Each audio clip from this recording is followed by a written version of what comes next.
Hello guys, ഞങ്ങൾക്ക് ഇന്നൊരു പൂതി എന്താണെന്നല്ലേ ബിരിയാണി തിന്നാനേ, വേറെ എന്തിനാ. അങ്ങനെ അനിയൻ വന്നപ്പോൾ ഓനെയും കൂട്ടി അങ്ങോട്ട് 2 വട്ടം ട്രിപ്പ് അടിച്ചു കേട്ടോ.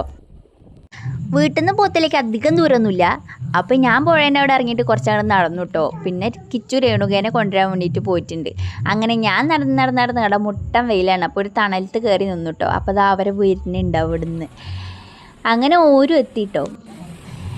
എത്തിയപ്പോൾ പിന്നെ ഞങ്ങൾ കുറച്ചങ്ങോട്ട് നടന്നു കേട്ടോ. ഞങ്ങൾ നടന്ന് പോണത് കാവേരിക്കാണ്. അപ്പോൾ അതാ ഉച്ച സമയമാണ്, വെള്ളിയാഴ്ചയും കൂടിയാണ്. അപ്പോൾ കടകളൊന്നും വല്ലാതെ തുറന്നിട്ടില്ല കേട്ടോ. ഞങ്ങൾ നേരെ പോണത് കാവേരി ഹോട്ടലിലേക്കാണ്.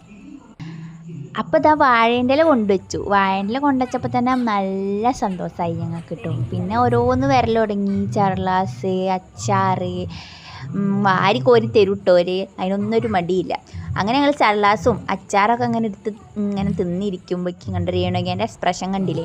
അപ്പോഴേക്കും നമ്മളെ ബിരിയാണി വന്നു കേട്ടോ. ഹാഫ് ബിരിയാണിയിലാണ് ഈ മുട്ട പുഴുങ്ങിയത്. അത് കണ്ടപ്പോൾ തന്നെ ഞങ്ങൾക്ക് പകുതി സന്തോഷമായി. എന്തല്ലേ.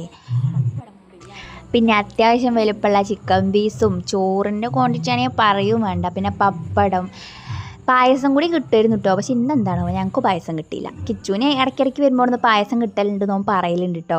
അങ്ങനെ ഞങ്ങൾ പിന്നെയും ട്രിപ്പ് അടിച്ച് വീട്ടിലെത്തി. ഇനി കിച്ചു രേണുകേനെ കൊണ്ടുവരാൻ പോയിട്ടുണ്ട്. അപ്പോൾ ഇത്രയേ ഉള്ളൂ.